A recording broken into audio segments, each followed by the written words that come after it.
Hello everyone, welcome to my YouTube channel maths with Harish Bisht. Guys, आज मैं class 11th का chapter 1 का अगला भाग लेकर आया हूँ और आज मैं आपको बताना चाहूँगा कि एम्प्टी सेट क्या होता है। एम्प्टी सेट, ठीक है। तो आज का मेरा टॉपिक है एम्प्टी सेट। एम्प्टी सेट या इसको नल सेट या इसे वॉइड सेट भी कहते हैं बच्चों। ये इसके अलग अलग नाम हैं। Okay, null set, void set और एम्प्टी सेट। अब इसका क्या मतलब होता है? हिंदी भाषा में इसे रिक्त समुच्चय कहते हैं। रिक्त समुच्चय। तो रिक्त समुच्चय जानेंगे बच्चों। रिक्त समुच्चय क्या होता है? सबसे पहले मैं एक उदाहरण लेता हूं। एग्जाम्पल, कुछ एग्जाम्पल मैंने रखे हैं जिनके माध्यम से मैं आपको समझाना चाहूंगा कि एम्प्टी सेट क्या होता है। ठीक है। एग्जाम्पल 1, ठीक है। Let A is equal x such that x is a student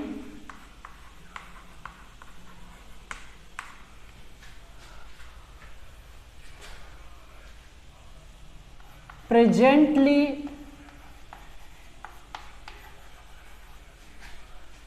studying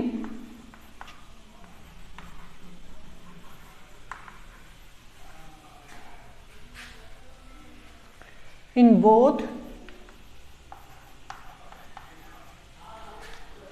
classes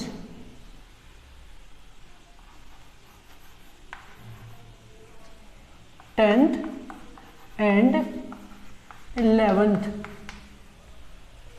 ये हमारा यहाँ पर सेट क्लोज होता है बच्चों। ये सेट है, इस पर गौर कीजिएगा, इस पर फोकस कीजिएगा और इसको समझने का प्रयास कीजिएगा। यहाँ पर बोला x ए कोई सेट है, x such that x is a student. x एक स्टूडेंट है, प्रेजेंटली यानी वर्तमान में स्टडीइंग पढ़ रहा है, इन बोथ क्लासेज 10th और 11th दोनों क्लासेज में पढ़ रहा है। ओके बच्चों,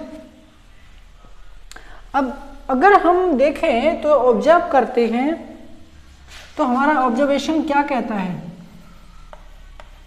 ऑब्जर्व। अगर हमने इसको ऑब्जर्व किया, हमने स्टडी किया, तो बच्चों मैं आपसे ये जानना चाहूँगा, क्या ये संभव है? इज इट पॉसिबल कि एक बच्चा जो क्लास 10th और 11th दोनों में पढ़ रहा है, क्या ये संभव है एट प्रेजेंटली यानी वर्तमान में? तो जवाब होगा नो। तो क्या लिखे हम? अ स्टूडेंट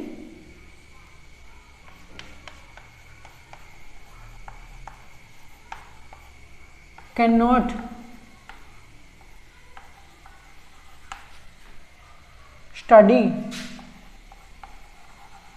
स्टडी नहीं कर सकता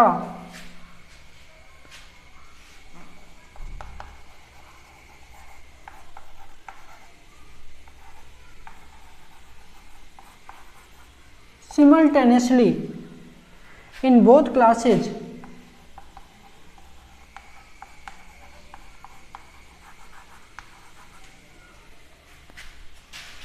टेंथ एंड 11th। बच्चों इस सेट को देखने के बाद, इसको जान लेने के बाद या इसको समझने के बाद आपको इस पे ये बात पता लगती है, ये आप ऑब्जर्व करते हैं कि ऐसा संभव नहीं है। बिकॉज कोई भी बच्चा प्रेजेंटली 10th और 11th में एक साथ नहीं पढ़ सकता। क्या ये पॉसिबल है? पॉसिबल नहीं है। इसका मतलब ये हुआ कि हमारे जो नंबर ऑफ एलिमेंट्स हैं वो कितने होंगे इसमें। तो अगर हम इसको रोस्टर फॉर्म में लिखें तो नंबर ऑफ एलिमेंट्स क्या निकल कर आएंगे? तो नंबर ऑफ एलिमेंट्स निकल कर आएंगे 0। कितने आएंगे? 0। ओके, तो लिखते हैं number of elements number of elements. Now इसे मैं इरेज करता हूँ और आपको बताता हूँ कि अगर ये है यानी कि कोई भी नहीं हो सकते, तो हमारे नंबर ऑफ एलिमेंट्स कितने होंगे? Number of elements in set A, set ए में कितने एलिमेंट्स होंगे हमारे? बताइए। सेट ए में एलिमेंट्स होंगे 0। कितने एलिमेंट्स होंगे? 0। 0 एलिमेंट होंगे बच्चों। अगर 0 एलिमेंट होंगे तो इसका मतलब ये कौन सा सेट हुआ? Hence it is an empty set.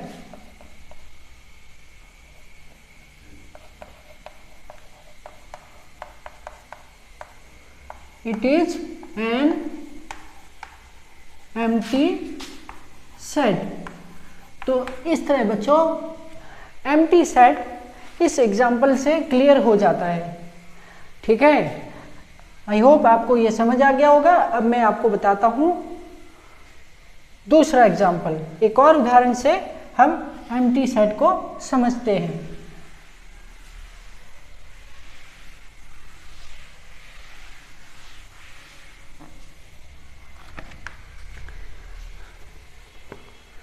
Example 2।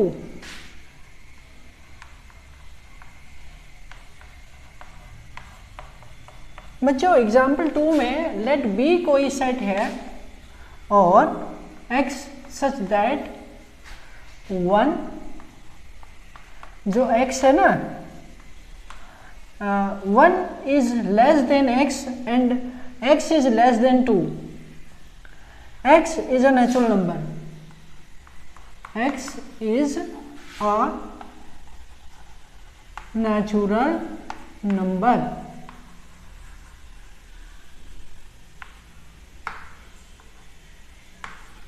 बच्चों ये है हमारा अगला सेट। अब ये भी आप देख रहे हैं सेट बिल्डर फॉर्म में है, तो इसको ध्यान से समझिए। ये क्या कह रहा है कि x सच दैट जो x है ना बच्चों, जो x है वो 1 से बड़ा है और 2 से छोटा है। देखो x जो है 2 से छोटा है और 1 से बड़ा है। अब ये जो x है वो एक नेचुरल नंबर है, यानी एक प्राकृतिक संख्या है। तो मैं आपसे पूछता हूं क्या ये पॉसिबल है? क्या ये संभव है? तो ऑब्जर्वेशन हमें क्या ऑब्जर्व करने को मिलता है इसमें? We observe that there is no natural number between 1 and 2। Okay बच्चों, there is no natural numbers, there is no natural number between 1 and 2। भाई ये बोला कि 1 और 2 के बीच x जो है 1 और 2 के बीच का नेचुरल नंबर यानी काउंटिंग नंबर है। तो आप मुझे बताइए क्या 1 और 2 के बीच में कोई काउंटिंग नंबर होता है? कोई नहीं होता है। इसलिए मैंने लिखा कि 1 और 2 के बीच में कोई नेचुरल नंबर है ही नहीं। तो इसलिए हमारा नंबर ऑफ एलिमेंट्स कितने हो गए इसके? अब नंबर ऑफ एलिमेंट्स यानी सेट बी में, इन सेट बी तो कितने हो गए? 0। अगर number of elements in set B में 0 है तो इसका मतलब क्या हुआ? क्या हुआ ये? Hence empty set. It is an empty set. ये एक एम्प्टी सेट है। ओके बच्चों, एम्प्टी सेट है। तो ये उदाहरण क्लियर करता है एम्प्टी सेट क्या होता है। आप बड़े अच्छे तरीके से समझ गए होंगे। चलिए अच्छा, एक और उदाहरण मैं आपको लेता हूँ। ठीक है, एक और एग्जाम्पल मैं एम्प्टी सेट का रखता हूँ। ये एग्जाम्पल आपको एम्प्टी सेट को और अच्छे से समझने में हेल्प करेंगे और एम्प्टी सेट की वैरायटी आपको देंगे। Okay, let see third example. C is equal such that x is an even prime number, even prime number greater than 2,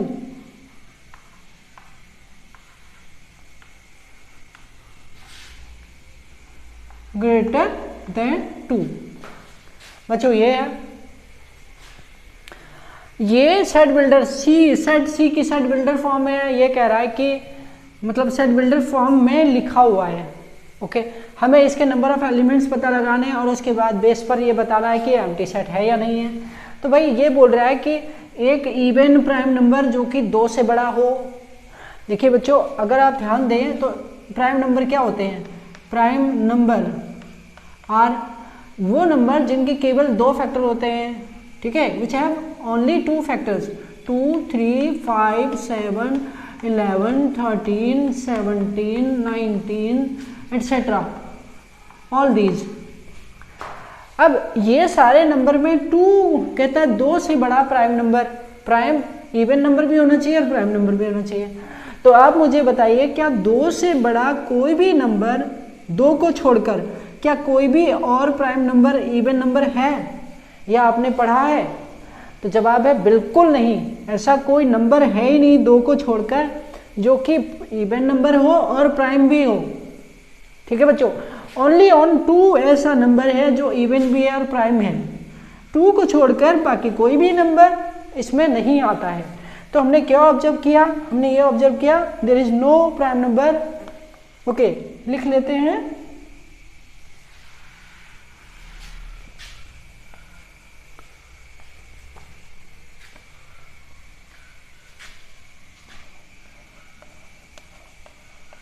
तो हमने ऑब्जर्व किया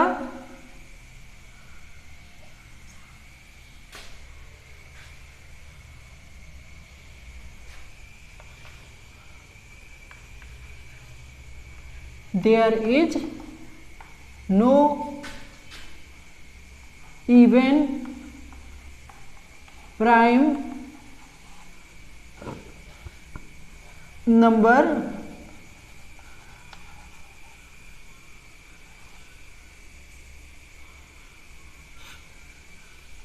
other than 2।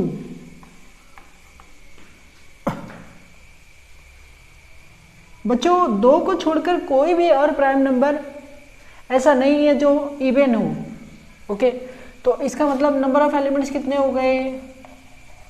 Number of elements बराबर हो गए 0।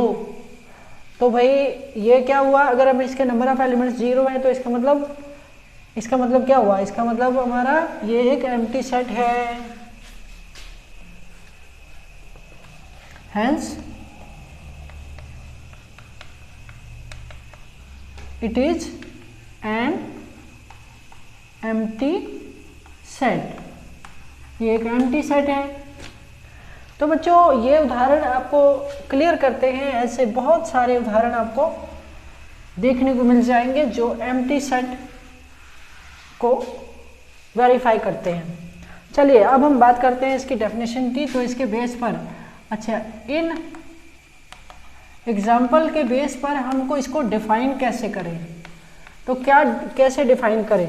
ठीक है, a set which does not contain any elements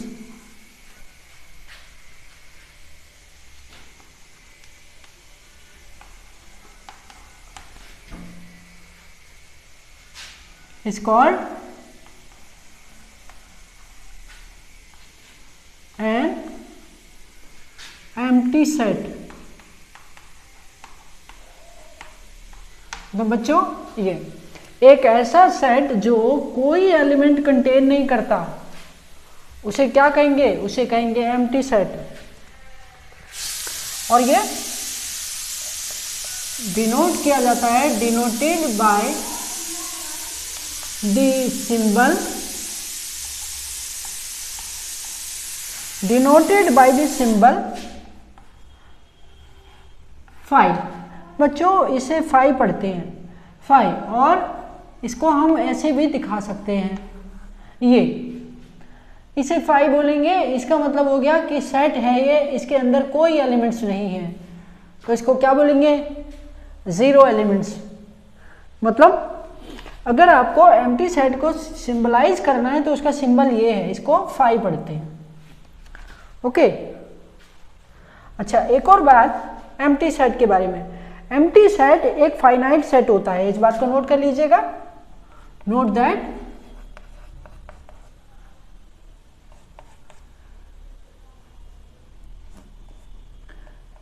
empty set is finite. बच्चों finite क्या होता है, एम्प्टी सेट फाइनाइट क्यों होता है और क्या होता है फाइनाइट, तो मैं आपको आगे बताऊंगा फाइनाइट और नॉन फाइनाइट के बारे में या इनफाइनाइट के बारे में। तो भाई फाइनाइट का मतलब होता है कि अगर नंबर ऑफ एलिमेंट्स फिक्स हैं, नंबर ऑफ एलिमेंट्स फिक्स हैं, लिमिटेड है, तो उसे फाइनाइट बोलेंगे। अब इसके नंबर ऑफ एलिमेंट्स फिक्स ही हुए ना, बिकॉज इसमें कोई एलिमेंट है ही नहीं, तो इसके नंबर ऑफ एलिमेंट्स के संग को हम फिक्स कहेंगे। तो इसका मतलब बिकॉज जीरो एक फिक्स नंबर है, ठीक है, तो इसलिए इसको फाइनाइट बोलेंगे। इनफाइनाइट किसे कहेंगे, इनफाइनाइट जैसे एग्जांपल के तौर पे मैं बोलूँ a set of all even natural number. Okay, set of all even natural number, तो उसमें जितने भी नेचुरल इवन नंबर है सारे के सारे आ जाते हैं। और अगर मैं कहूँ a set of all odd natural number, तो वो भी जो है इनफाइनाइट है, ठीक है। तो फाइनाइट का क्या मतलब हो गया, जिसके नंबर ऑफ एलिमेंट्स की संख्या फिक्स हो, लिमिटेड हो, वही इनफाइनाइट, सॉरी फाइनाइट है।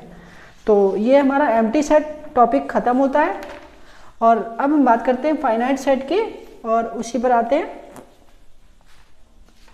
तो इस पर हम बात करेंगे अगले वीडियो में।